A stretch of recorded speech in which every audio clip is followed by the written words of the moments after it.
everybody, it's Jenny from the Missouri Star Quilt Company, and I've got a fun project for you today. As quilters, we have the opportunity to make a lot of baby quilts, and I actually really enjoy them. They're projects that get done pretty quickly, and that's one of the reasons that we came up with our baby block issue, where we took tutorials that were already out there and then just tweaked them a little bit, and I thought some of them warranted a new tutorial, so that's what we're going to do today. The quilt in the baby block is called Daisy Chain, and it looks like this. Right here. This is the one that's in baby block. And it's based on an old tutorial that we did called Falling Charms. Really a cute tutorial, real easy. We took the charm and bordered it on two sides with a solid. Well, we've done just the opposite with this one. And let's take a look at it. So here's our charm. Now the background is in the middle and it's bordered on two sides with the same strip fabric. So for this quilt, we used Emma's Garden right here. And it's by Debbie Beavis for Maywood Studios, and it's just a great line. You're going to need about 18 of those strips.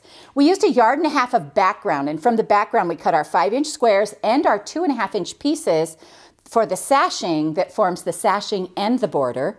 Now, I would probably use 5-inch charm squares for those pieces, and that will, if you do that, it'll cut down your yardage considerably. So let me show you how to do this because it's real quick and easy. You're going to take your 5-inch square right here, and we are going to sew fabric to two sides of it. Now, the first cut is going to be 5 inches, and we know that, and the second cut is going to be 7. And in the pattern, it gives you all the directions to cut those up. But when I like to do it, I sew it this way. So I put my squares on here, and I'm going to sew down, and then I'm going to cut my fabric right there. And that's kind of how I do it, but you can feel free to cut up all the pieces if you want to. Just not how I do it. But they want to make it easy.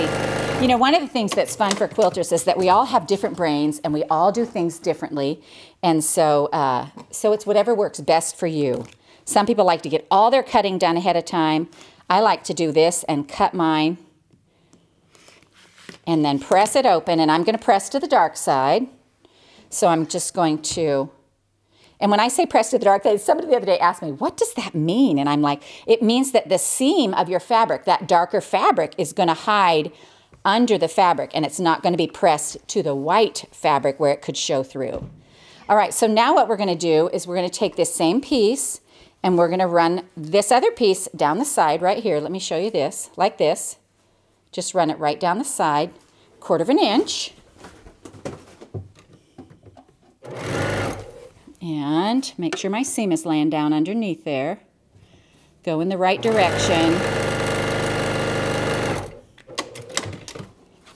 And then I'm just going to trim this off right here.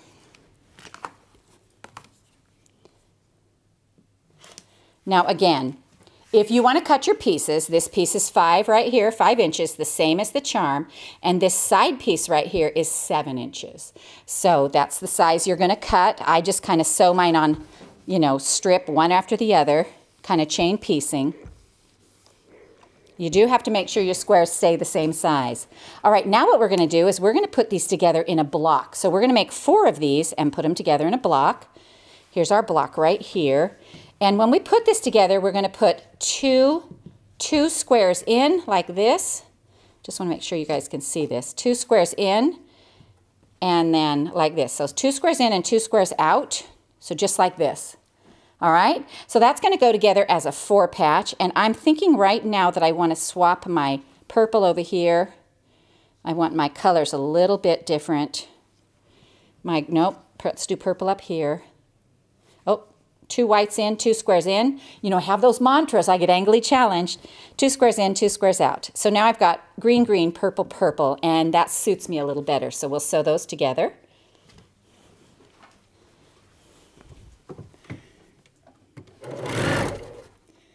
Alrighty. Now there are no seams to line up. There are no seams to line up on those sides, so we can just sew them down. And then when we put these 2 blocks together, the only seam that lines up is that center seam, and you want to make sure that one's pretty good. All right, now I'm just going to put these 2 together, since I'm hoping they're right, and they are.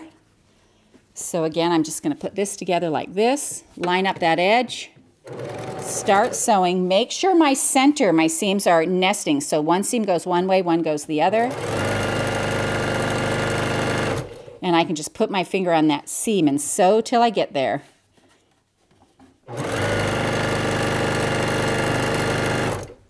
All right, now let's press this open. And let me move these over here a little bit. Oh, that center is so nice and clean. Looks good. Good job, Jenny. Sometimes we have to tell ourselves that, don't we? You did so good on that. All right, here's our block. Now let's look at how these go together on the quilt behind me. I've got some more here to show you. And so what we're doing here is we have our blocks, and when a square comes up here, the next one points to it. And so we match them top to bottom, but we're going to put a sashing strip right in between them. So let me show you how that's going to work. I've got some blocks here, and I got some little squares. Now when you put a sashing strip in between your rows, the one thing you want to watch for is that your sashing strip should be the same length as your rows. So we're gonna have this piece right here. Let me just pile these up over here so you can see. So this strip should be exactly the same length. And see how this one actually is a little bit long? I would actually cut that to match. Make sure that your strips match the side of your block. You're gonna sew that down, and you're gonna sew your rows together. Now again, we're gonna put these together so that, we don't want that one, we want this one. So that our two bordered blocks come together like this, and then the two white blocks will come together out here like this. Because what we're making is this secondary block right here. So see how this happens, this secondary block? Let me move my chair. There we go. This secondary block right here, so see how that comes together? That's the look we're going for, and it appears a couple of times in the quilt. And so then we just put these together so that the colors are together, sashing strip. And then when you have your rows together, you're going to put a sashing strip in between them. And that's a long piece that measures the same as your blocks with a 2.5 inch corner square. So it's going to look like this. And you're going to lay that in here just like this. See how that's going to happen? So it goes together really quick, really easily. And let me move these up here so make sure you can see them. There we go. So again, right over here, there'll be a sash on this edge. You're going to start it with a sash and end it with a sash. And then these secondary rows right here are going to be your sashing row that in turn become your border row. So it goes together really quickly and really easily. So we hope you enjoyed this tutorial on the daisy chain quilt from the Missouri Star Quilt Company.